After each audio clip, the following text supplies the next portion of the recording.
Consórcio Becker no litoral, aqui em Tramandaí. Hoje estamos com um grupo de motos, né? Contemplação, 10 contemplação por mês, parcelinha de R$ 165, né? Uma parcelinha super pequena.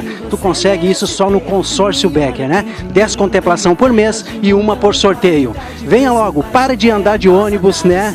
Adquira já sua moto com o Consórcio Becker. Tu entra com o sonho, a Becker entra com a ferramenta para realizar esse sonho. Consórcio Becker aqui no litoral, em Tramandaí, na Fernandes Bastos, número 500. Vem pra cá e adquira já sua moto 0 km. Vem comprar barato, vem pra Becker. A Tendência Entrevista, estamos aqui com mais um dos nossos convidados. Desta vez é o advogado Dr. Olavo Bisol.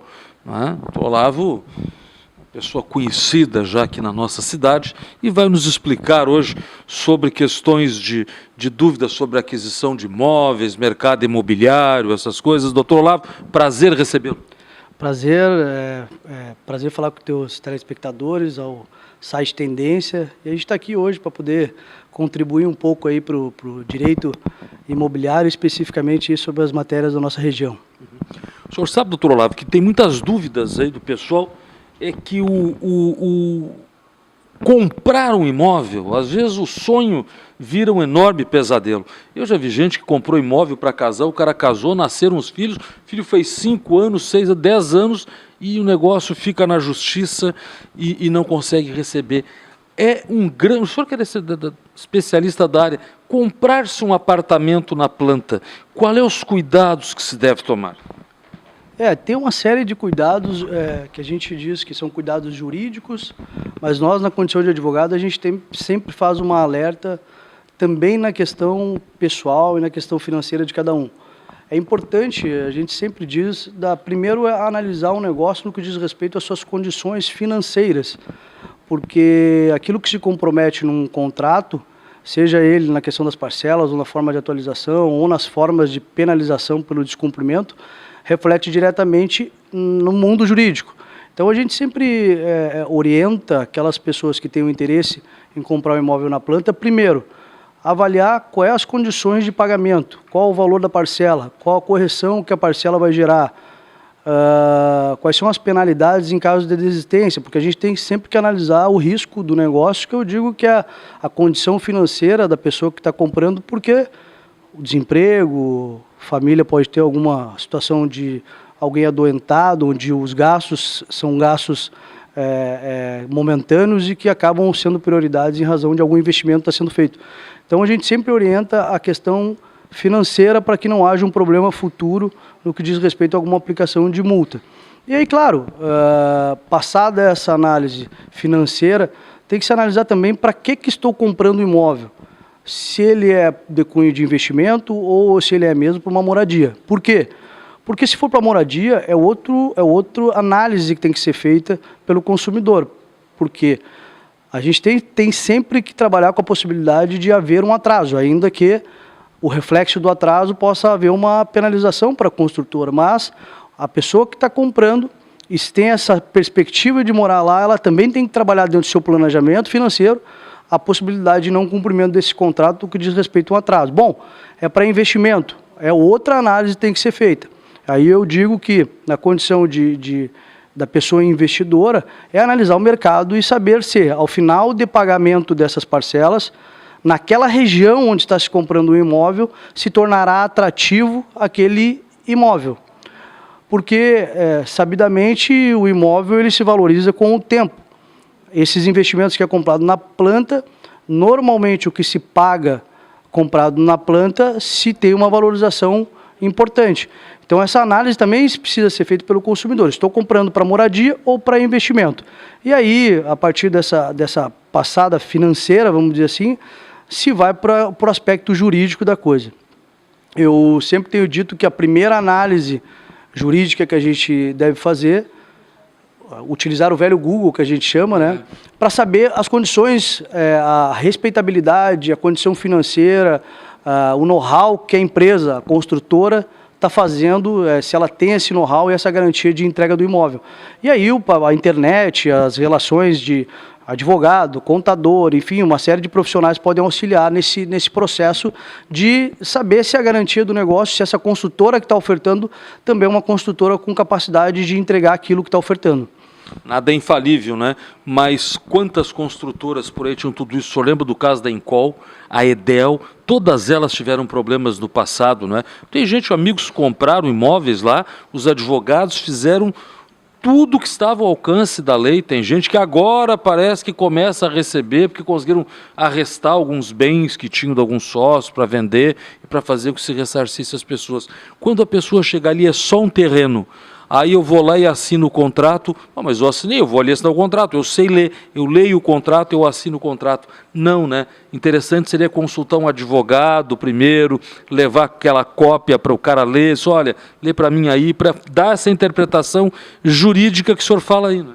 Sem dúvida, o profissional do direito ele vai te auxiliar, o profissional do direito vai analisar o teu contrato e poderá te auxiliar também nessa função de fazer as pesquisas, né, necessárias para saber a saúde financeira e a idoneidade dessa empresa que está ofertando o imóvel no mercado. Claro que o contrato por si só é um documento extremamente importante para se garantir negócio. Então, a gente sempre diz que há necessidade, sim, de ter um profissional da área do direito, acompanhado, evidente, por um corretor que está fazendo a transação do negócio, mostrando o imóvel, que são questões totalmente distintas da análise jurídica imposta no contrato. Então, neste ponto, a gente alerta, por exemplo, o registro da incorporação do imóvel, prazo para o registro de incorporação do imóvel, saber se esse imóvel onde está sendo construído, esse lote que está sendo construído no empreendimento, ou os lotes que está sendo construído esse empreendimento, se isso é de propriedade da própria construtora, ou a construtora tem um contrato com um terceiro de permuta, por exemplo, que é muito comum aqui no nosso litoral, a pessoa tem um contrato, por exemplo, dizendo, olha, eu vou ficar com X apartamentos, vou te dar a minha área e vou ficar com X apartamentos no final da construção. Então, tudo isso tem que ser avaliado, porque também é o risco do negócio que pode acontecer não termina e fica aquele negócio no terreno ali. E até o próprio proprietário registrar, o dono do lote que está fazendo o negócio com a construtora, ele passa a ser alvo de investigação nossa do direito, porque tu imagina, veja bem, não é comum isso, quer dizer, é comum acontecer isso. Não é incomum. Não é incomum acontecer isso de, por exemplo, nós pegarmos um lote onde o construtor inicia a obra e lá pelas tantas entra uma penhora. O cara tinha dívida. O cara tinha dívida. Isso gera reflexo para a construtora e, por consequência, gera reflexo para todas as pessoas que adquiriram o imóvel. Então, tem uma série de situações que a gente pode avaliar aí para se chegar num negócio saudável que não gera frustração para o futuro, né? Você sabe que não faz muito tempo eu estava assistindo uma reportagem numa televisão regional aí, e aqui no município de Imbé, onde estamos agora no Hotel Samburá, tinha um condomínio, que eu não me lembro o nome agora, que o pessoal comprou, estava morando já perfeito, entregaram no prazo, só tem um problema. Invadiu a área de marinha e o Ministério Público manda botar abaixo. Quem é o responsável nessa agora? O construtor, o cara que não fiscalizou e deixou construir ali, quem não autuou, como é que fica? Porque, claro, pô, já pensou, comprou uma casa, a casa dos meus sonhos, casei, estou morando no condomínio, olha o mar ali, querem derrubar minha casa. Isso é mais um dos aspectos jurídicos que precisa ser analisado. Eu não advoguei para esta causa, e nem para alguém demandando a situação do condomínio ali. A gente, aqui em Imbé é isso? Aqui em Imbé, eu sei do imóvel que tu está te referindo. Neste caso, sabendo que a área é uma área de proximidade do mar, onde afeta provavelmente dunas, eu me lembro ali que chega num nível de dunas ali. Ao adquirir o imóvel, também é importante que se tenha a cobrança da construtora para que eles apresentem as autorizações ambientais. Isso é uma das condições que se pode estabelecer dentro de um contrato de compra e venda. No caso específico, esse eu não sei se o contrato ficou estabelecido, mas o que me dá tranquilidade é dizer o seguinte: o comprador também não tem a obrigação, o consumidor, no caso, não tem a obrigação de estar ligado em saber se o imóvel está com as licenças ambientais em dia. Isso é obrigação do construtor. Em última análise, havendo uma cassação ou um embargo da obra em razão de uma irregularidade, o condomínio, no caso a construtora, tem responsabilidade direta perante o seu consumidor, independentemente da motivação feita pela instituição que determinou o embargo. Porém, e isso é importante também lembrar, é que se a construtora, ao ofertar o imóvel, ao ofertar um empreendimento, ela tem todas as negativas, inclusive autorizações dessas instituições para fazer a construção, aí se tem um embate jurídico entre o direito adquirido, vamos dizer assim, o direito dado para essa construtora de construir, e depois vem uma convicção posterior disso. E aí teria até uma discussão de lesão, talvez, até uma ação reparatória contra o Estado ou aquela entidade que autorizou a construção e agora gerou reflexo para muita gente. Deixa andar e agora quer derrubar. Exatamente. Aí tem essa discussão que me parece que nesse caso aí também vão travar essa discussão, porque se tinha e depois se revogou, tem que saber qual é a razão disso. E aí afeta direito de muitas pessoas, né? Que loucura isso, né? Eu estava acompanhando, vendo isso, e até um morador desse empreendimento foi entrevistado, uma senhora, ela diz, olha, eu comprei aqui, não tinha problema nenhum, e agora eles querem fazer aí a derrubada por questões das dunas, né? Outra coisa, doutor Bisol, é muito comum, o cara compra, está bem empregado, compra um imóvel, conheci gente assim também, comprei, estava bem empregado naquela época, depois ficou desempregado, teve dificuldade financeira, e aí quero desistir. Aí tem muitas construtoras sérias, tive um amigo que a construtora devolveu o dinheiro a ele, cobrou a multa do contrato, depois ressarciu. É do direito do consumidor, independente de contrato, que ele receba o seu dinheiro de volta, ou mais uma vez ele tinha que ter lido melhor? Antes de dezembro, não se existia legislação falando especificamente sobre a desistência. Ela é possível, ela é natural. Já é contemplada em contrato? Já é contemplada, ela pode ser feita pelo consumidor. O que havia era uma construção jurisprudencial no que diz respeito a como devolver ou qual era a retenção que a construtora tinha direito de fazer perante o consumidor. A jurisprudência, ela variava entre 10% a 20% do valor pago pelo consumidor que ela poderia reter a título de penalidade, a título de multa. Essa era a jurisprudência que se tinha aqui no nosso estado, no país em geral, era nesses percentuais. Através de um lobby, vamos dizer assim, da construtoras, no nosso congresso, ao apagar das luzes em dezembro, houve uma sancionaram uma lei onde favorece a construtoras, e aí eu estou emitindo uma opinião minha de advogado, que acabou prejudicando, e até há quem diga, quem é mais agressivo contrário a essa lei, ferindo inclusive direito constitucional e até o direito do Código de Defesa do Consumidor, que é um código extremamente importante para nós hoje. Esta lei, ela estabeleceu o percentual de multa de 50% penalizando o consumidor. Então, imagina só, aquilo que a jurisprudência aplicava, que era de 10% a 20%, hoje, através de lei, ou seja, não há nem margem mais para interpretação, se pode cobrar 50% do consumidor a título de penalização. Ainda consolidou, que era uma situação que poderia ser disposta em contrato, mas agora não precisa nem ser mais disposta em contrato, que é a possibilidade do construtor atrasar a obra em 180 dias sem nenhuma penalidade para o construtor. Então, é uma legislação que, no meu ponto de vista, vai totalmente de encontro aos interesses do consumidor, e agora está estabelecido, não se tem mais discussão sobre isso. Então, mais uma situação que, ao firmar um contrato, tem que ter muita ciência daquilo que está fazendo, porque a desistência pode te gerar um prejuízo enorme. O doutor Olavo Bisol está conosco aqui no Tendência Entrevista. Nós vamos rapidamente para o intervalo e já estamos de volta. A Anhanguera acredita em você. Tanto que você pode parcelar até 70% do seu curso depois de formado e sem juros. Inscreva-se pelo site anhanguera.com. Anhanguera, a gente acredita em você. E você? Estamos de volta aqui no Tendência Entrevista com o doutor Olavo Bisol. Dispensa a apresentação, doutor Bisol, todo mundo aqui na região o conhece muito bem, está entre os melhores advogados aqui da região, e está nos contando tudo hoje sobre o mercado imobiliário. Na verdade, esses dias eu ouvi um amigo irritado me dizer assim, olha, Cláudio, aquilo é uma selva, a gente atola, é um Everglade lá, aquele dos americanos, a gente fica até o pescoço, não consegue sair daquilo. Se eu comprei um apartamento, é um inferno, eles não me entregaram, eu estou na justiça, eles declararam insolvência, e aí a justiça deu insolvência dos caras, aí trancam tudo, aí agora eles querem recuperação judicial, e agora diz que não. Ou seja, é um inferno. E isso como é que resolve? Porque desistir, o senhor já disse que eles podem ficar com 50%. Atrasa em 180% e é da lei. E aí? E quando está ali o meio da obra, parou, fica só aquele esqueleto levantado ali. Como tem prédio assim, né? A gente parando para observar, até aqui na nossa região se acha alguns assim, não é? Ficou só o básico do edifício, muitas vezes, ou o condomínio ainda, sem janela, sem abertura, e fica tirado, e muitos ficam na etapa da terraplanagem. E aí, doutor? Cada situação é uma. Cada situação é uma, mas tem uma série de providências que a gente aconselha a tomar para resguardar direitos. Primeiro tem que se analisar se, estando a obra nesse cenário, se a obra ela já decorreu o prazo de entrega, em que fase ela está dentro da relação contratual. E aí, voltando à relação contratual, é muito importante que a gente também estabeleça cronograma de obras, coisa que raramente se faz num contrato. Não tem no contrato? Nunca tem num contrato.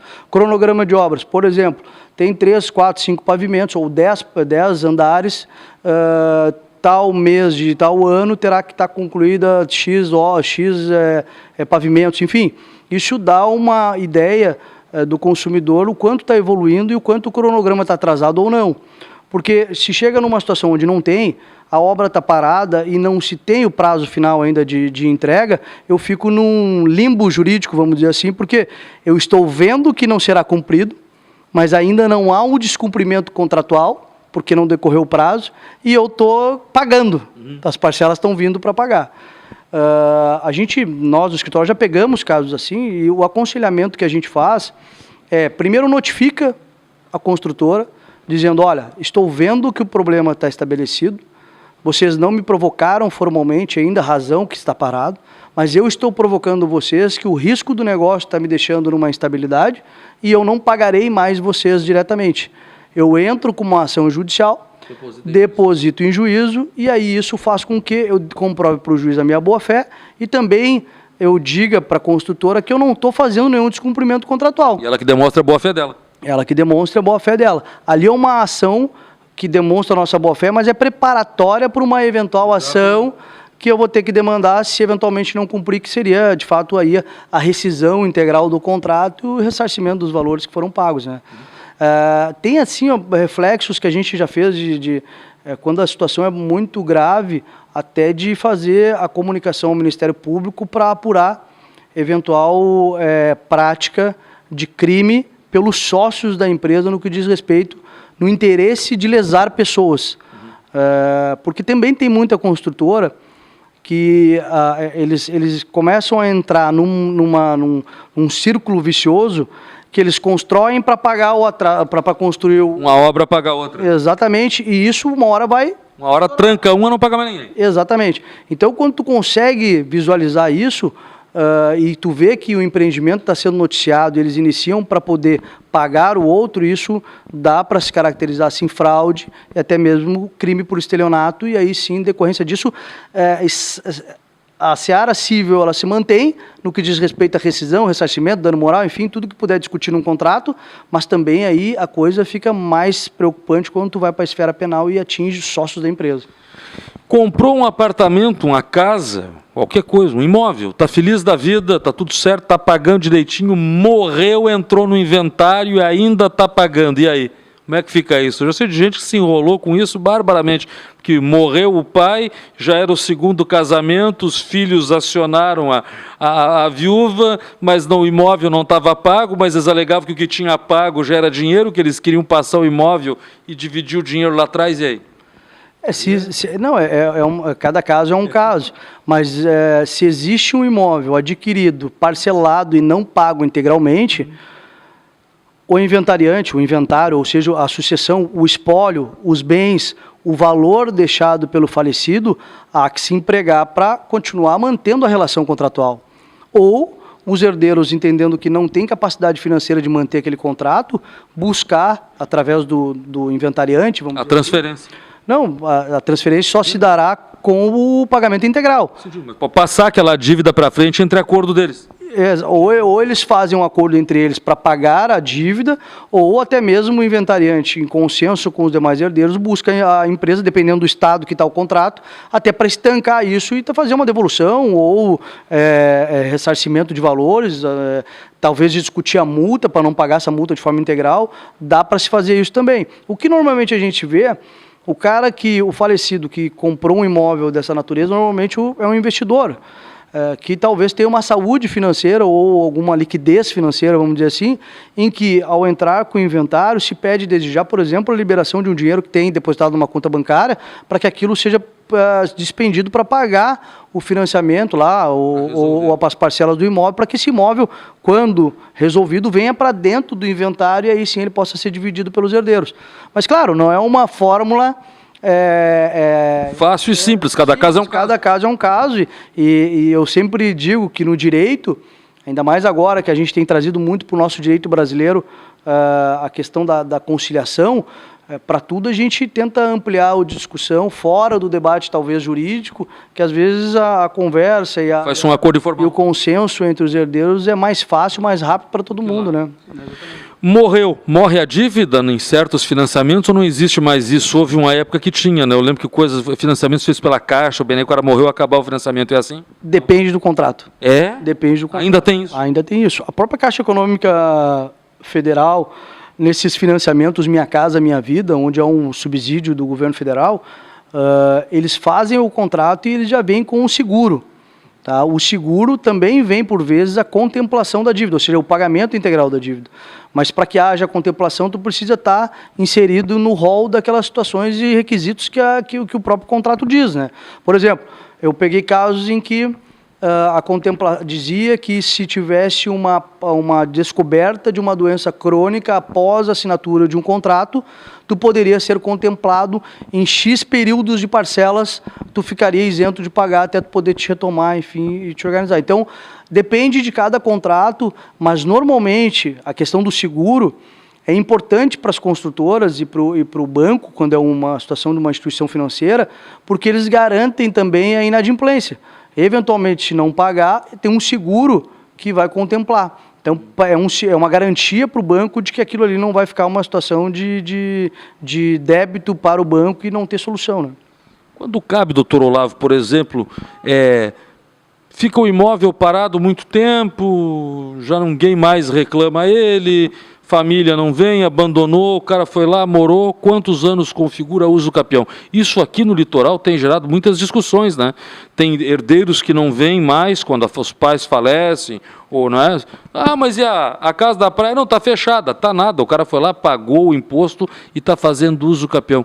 Quando cabe?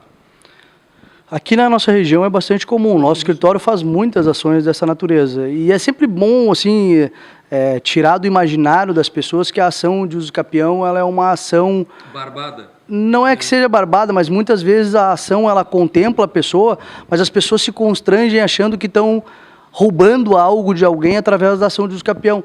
Então é sempre importante dizer, o Instituto da Ação de Uso Capião nada mais é que aquele que não tem destinação, aquele que não destina o seu imóvel para o fim que ele tem, por exemplo, paga os impostos, não deixa a sujeira estar tomando conta, enfim, não serve... Configura abandono. Configuraria, neste caso, a ausência de posse do proprietário registral. E a ausência de posse daquele que tem titularidade, tem propriedade, e alguém toma posse disso sem oposição desse proprietário por X período, por determinados anos... Que anos são? Quantos são, doutor? Já vou chegar lá, tem são várias situações. Isso daria a possibilidade de entrar com uma ação judicial e declarar a propriedade para aquele que está na posse, fazendo todas as situações que o proprietário deveria fazer, que é pagar o imposto, enfim, todas essas questões. Então, assim, nós temos hoje 3 modalidades, 5, 10 e 15 anos, tá? A depender de quê?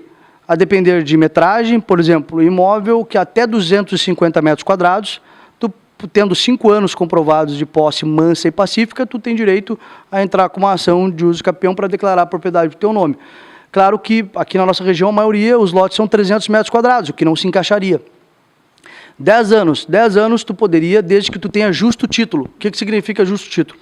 comprei o imóvel de ti, nós fizemos um contrato de gaveta, aquele famoso contrato de gaveta, e eu nunca passei para o meu nome, tu nunca passou para o meu nome, tu nunca se opôs à minha posse, e aí eu tenho um justo título, só eu não consigo transferir para o meu nome, porque tu não passou para o meu nome, eu paguei tudo para ti, não estou devendo nada, e aí eu posso entrar com a ação de uso capião para o juiz declarar a propriedade, o juiz vai mandar averbar na matrícula do imóvel a propriedade do meu nome. E 15 anos para quem não tem justo título, não tem nada, simplesmente o cidadão vem aqui no Imbé, procura uma casa, vou morar dentro dessa casa, ninguém me incomoda por 15 anos, a partir dali eu tenho o direito de usucapiar o imóvel a partir de então ser o proprietário registral. O juiz manda transferir. O juiz manda transferir, porque não está cumprindo, isso que é importante, a função social do imóvel. Que a função social do imóvel é, além de exercer a posse, é pagar os impostos, manter limpo, enfim, não causar nenhum problema, que aquele imóvel causar algum problema, por exemplo, também é de vândalos, é um local que a gente pega aqui muitos, que as pessoas abandonam, é uso de drogas, prostituição, enfim, algo nesse sentido. Voltando um pouquinho atrás, já chegando pertinho do nosso final, acho que, vamos ver se a Helena não virou a ficha, mas acho que a ficha vira aqui, né, Helena? Não? Vamos lá. Não me entregaram um apartamento. Um amigo meu passou um aperto uma vez, um conhecido colega, aliás, casou-se, olha, dia tal entrega o apartamento. Não entregaram, foi morar na casa da sogra. E aí passou um tempo, alugou um apartamento. É possível entrar na justiça e cobrar deles, olha, estou pagando o aluguel porque vocês não cumpriram o contrato e a construtora ter que pagar o aluguel? Deixa eu ver se eu entendi. Ele tem uma relação contratual que ele adquiriu o imóvel. Passou o prazo. Passou o prazo de entrega. Isso. E ele foi morar de aluguel. Eu estou morando de aluguel, sim. Uma dos pedidos que compõem uma ação de rescisão de contrato é também o direito, o dano material que a gente chama, tá? Numa ação dessa natureza a gente pede ressarcimento de valores, pedimos dano moral pelo transtorno causado, dano material que consiste no ressarcimento dos valores que eu paguei até então e também eventual valor que eu deixei de ganhar ou que eu perdi em razão do negócio não ter saído no prazo correto. Então, se eu estou tendo prejuízo de pagar um aluguel e eu provo para o juiz que adquiri aquilo ali para meu uso próprio, não tenha dúvida que o juiz vai condenar sim, juntar o contrato de locação e dizer que o período X eu estou pagando aluguel. E aqui temos a nossa pergunta derradeira, o doutor Bisol. E o caso Lagune? O caso Lagune é um caso que é bastante conhecido na nossa região. Eu poderia dizer que agora no estado inteiro, porque recentemente foi veiculado aqui nos jornais de mais importância do nosso estado, televisão, enfim. O nosso escritório foi pioneiro aqui nessas ações. Nós temos em torno de 30 e poucas ações tramitando aqui na comarca de Tramandaí. Aliás, eles configuram em quase tudo que está aqui na ficha, né? Exatamente, tudo aquilo que a gente conversou aqui agora é o caso deles, só que o caso deles era um caso de que a Bário, que usava a personalidade jurídica Gênesis, ela era uma construtora de capacidade importante no nosso estado.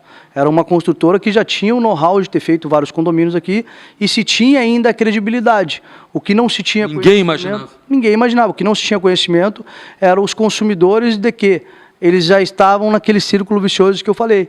Que era... Fazia um e entregava outro. Exatamente. E, na verdade, eles já estavam até deixando de entregar outros e aqui fizeram uma promessa. Era um preço atrativo, o imóvel era um imóvel diferenciado aqui para a região e acabou no que deu que eles não entregaram a obra, deixaram, fizeram um terço da obra, não fizeram nada praticamente. Terreno mal terraplanado, né? Lesaram muitas pessoas e acarretou uma enxurrada de ações aí que hoje visa retornar os valores que as pessoas pagaram e até mesmo pessoas que, vou te dar exemplo de pessoas que deram um patrimônio para adquirir aquilo lá e não tem para onde ir agora. Já pensou? Então é uma situação extremamente constrangedora. Este caso específico, que eu te dei um exemplo aqui, eu poderia dar este exemplo específico do caso do Lagune, da Bário, que atualmente existe um expediente no Ministério Público de Porto Alegre, que nós provocamos aqui também no Ministério Público Estadual, para que fosse responsabilizado os sócios da empresa. Então, os sócios hoje eles estão sendo representados aí por possível estelionato criminal, enfim, em razão desse dano coletivo que eles criaram com intenção. Essa é a justificativa. Já sabiam o que ia acontecer. Já sabiam que isso ia acontecer. A nossa convicção é de que já sabiam o que ia acontecer. Então, atualmente, está sendo discutido na esfera civil a rescisão de todos esses contratos, devolução de valores, multa, dano moral, dano material, enfim, e também na esfera criminal, aí a gente espera que tenha um resultado positivo, porque muitas pessoas foram lesadas nesse caso. Já entraram de má fé nessa situação, né, doutor? Já sabiam da situação financeira da empresa que não permitiria fazer esse empreendimento, não é? A gente imagina que sim, por todo o ambiente que se criou e as provas que a gente conseguiu colher durante esse período, de que a saúde financeira da empresa já não era das melhores. E aí eles acabaram pegando o patrimônio de terceiro para liquidar isso e fazer dinheiro, comprometer o patrimônio que passaram por nome deles para os bancos, e hoje a liquidez deles, hoje, para tu teres noção, a gente tem uma dificuldade enorme, inclusive, de localizar patrimônio no nome dessas pessoas. Então, a parte criminal nos interessa muito, porque a parte criminal pessoaliza. O que configura um crime, já. O ponto de vista, exatamente. Muito bem, esse é o doutor Olavo Bisol, né? Ele, aqui em Tramandaí, atua nessas causas do mercado imobiliário, não é? E esteve conosco aqui no Tendência Entrevista. Doutor, quero lhe agradecer mais uma vez a presença. Eu que agradeço aí, obrigado pela oportunidade, parabéns aí pelo programa de vocês, pela audiência, e a gente fica à disposição para tratar dos assuntos do direito aí. Certamente, vamos incomodar mais vezes. Estamos à disposição. Até o próximo Tendência Entrevista.